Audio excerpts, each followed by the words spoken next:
Shalom, selamat pagi Bapak Ibu dan jemaat yang terkasih di dalam nama Tuhan.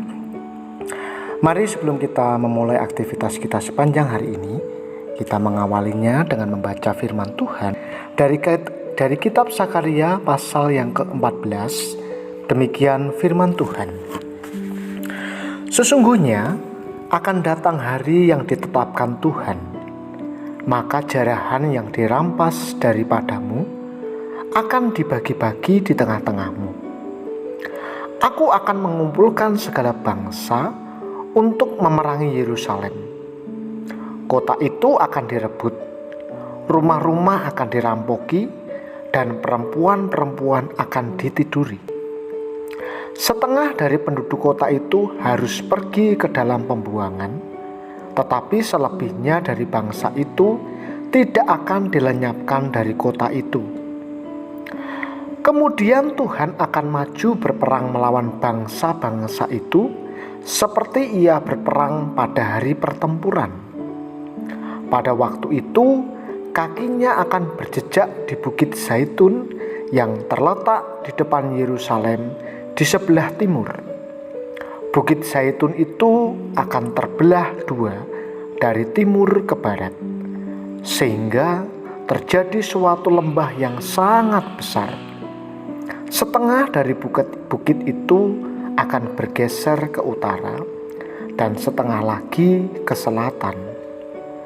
Maka tertutuplah lembah gunung-gunungku, sebab lembah gunung itu akan menyentuh sisinya. Dan kamu akan melarikan diri, seperti kamu pernah melarikan diri oleh karena gempa bumi pada zaman Uzia, Raja Yehuda. Lalu Tuhan Allahku akan datang dan semua orang kudus bersama-sama Dia.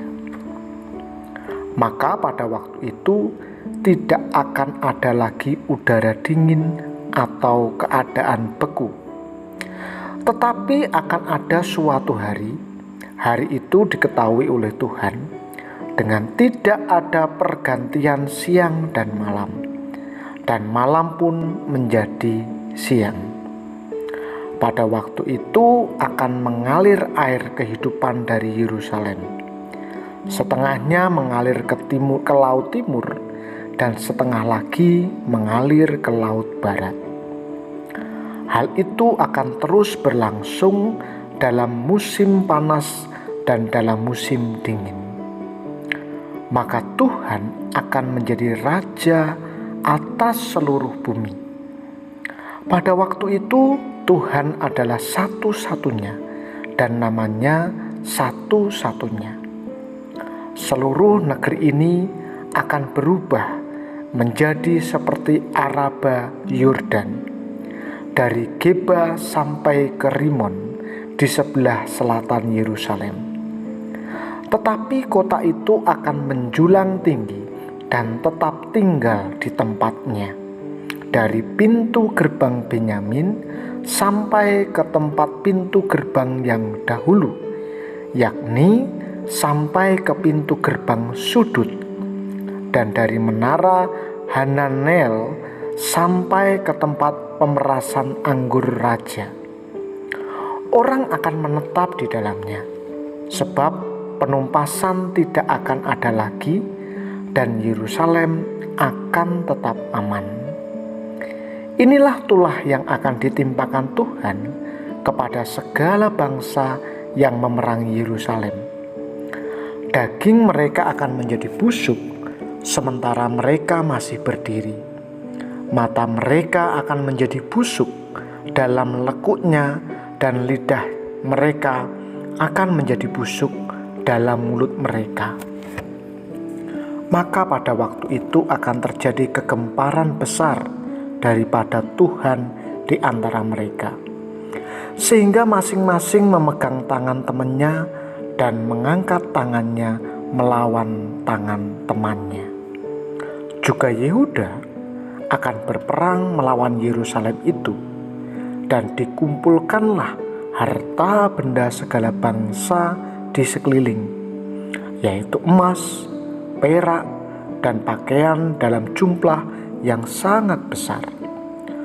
Tulah seperti itu juga akan menimpa kuda, bagal, unta, keledai, dan segala hewan yang ada dalam perkemahan itu.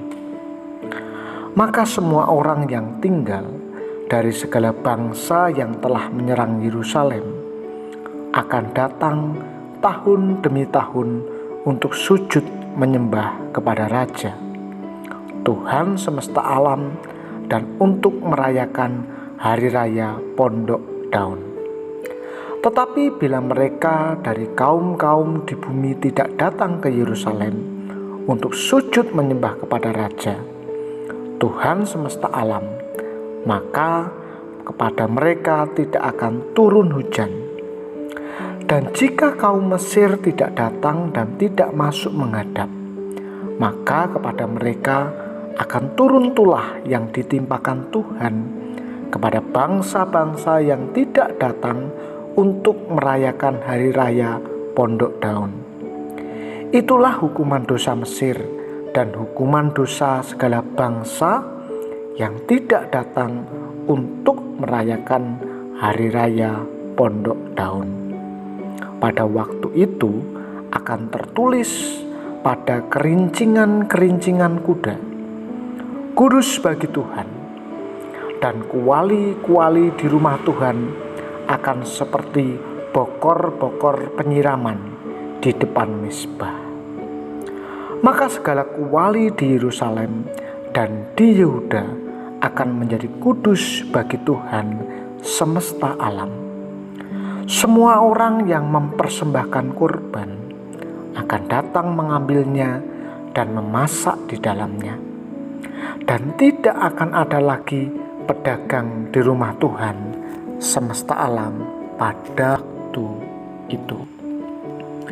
Bapak, Ibu, dan jemaat yang terkasih di dalam nama Tuhan, kalau kita membaca perikop ini, kita akan mengerti bagaimana Allah membentuk dan mengasihi Israel.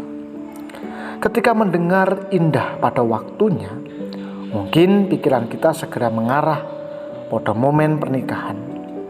Akan tetapi itu berbeda dengan nats kita hari ini. Pernyataan itu menunjukkan waktu tegaknya kedaulatan dan kekuasaan Tuhan di bumi. Saat itu semua orang akan sujud menyembahnya. Dalam perjalanan sejarahnya, bangsa Israel berulang kali ditaklukkan oleh bangsa-bangsa di sekitarnya. Seolah-olah Allah yang mereka sembah lemah dan tidak mampu berbuat apa-apa.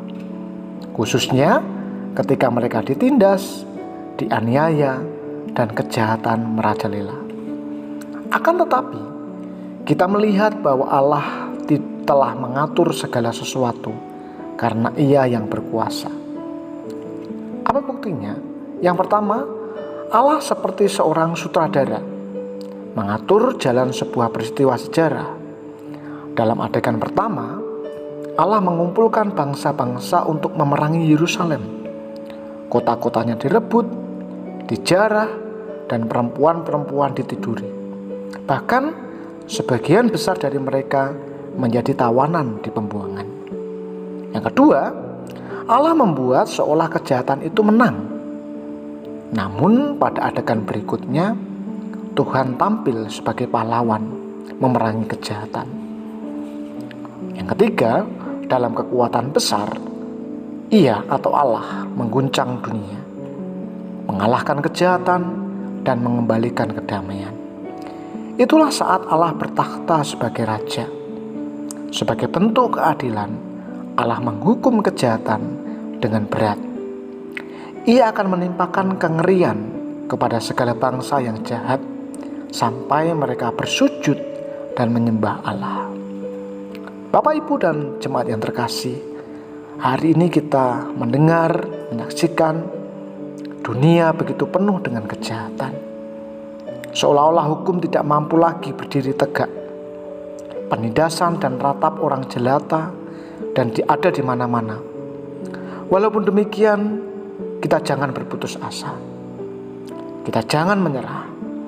Namun terus kita berharap percaya kepada Tuhan. Saat ini Allah sedang menantikan waktu yang tepat untuk memutar balikan semuanya. Allah pasti akan bertindak. Ia akan datang tepat pada waktunya, menolong umatnya, menolong mereka yang tertindas, menguatkan mereka yang lemah, dan memberikan kesembuhan bagi mereka yang sakit. Saat kedatangannya, kita akan terkagum-kagum dan menyembah karena kekuasaannya yang begitu besar. Untuk itu mari terus kita mengarahkan hati kita kepada Kristus, Sang Pemilik hidup. Mari kita berdoa. Bapa di surga, kami mengucap syukur untuk firman-Mu yang terus meneguhkan kami, agar kami hidup di jalan kasih-Mu, agar kami hidup sebagai anak-anak terang. Dan kami bersyukur pagi ini untuk waktu indah yang Tuhan anugerahkan bagi kami untuk menikmati firman-Mu dan juga merenungkannya. Ajar kami untuk menjadi pelaku-pelaku firman Tuhan. Bapak, kami juga berdoa untuk saudara kami yang saat ini sedang sakit, terbaring di rumah maupun di rumah sakit. Tuhan memberkati mereka, sembuhkan, pulihkan mereka. Kami berdoa untuk jemaat Tuhan yang bergumul dalam perekonomian, bergumul dalam studi, pencarian pasangan hidup, penantian buah hati dari pernikahan mereka.